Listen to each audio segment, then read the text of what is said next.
So we've made the chicken stock and we've used half of it for the mlokhiyeh, and for today's recipe we're going to use the rest of it to make the chicken and freekeh soup.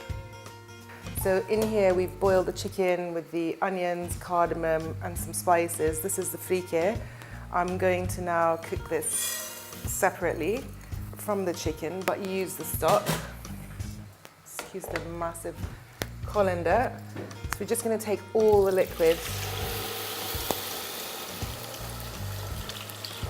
I'm going to give this a little stir and we're going to leave this for a while, about 25 minutes. I'm going to put some cinnamon and nutmeg, 1/4 teaspoon of everything, and I'm going to stir it. I'm going to check for seasoning now. This is when you want to add more things. Don't wait till it's cooked and the freekeh has absorbed everything else, because it would just be like a layer on top rather than inside it. That's delicious. It just needs a tiny bit of salt. And now I'm just going to cover this up and I'm going to shred the chicken, which I'm going to use on top of the freekeh.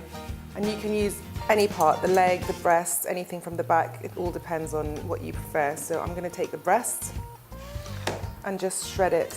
And this will be scattered on top of the soup with some yogurt. And that's simply it. We eat this really to break our fasts in general before we eat anything else in Ramadan. Just because it's quite slow burning, it fills you up, it's warm because you're quite cold after not eating all day, and it's very good for you, for your blood sugar levels. So this is how my family breaks it, and I think it's a good way for you to start as well.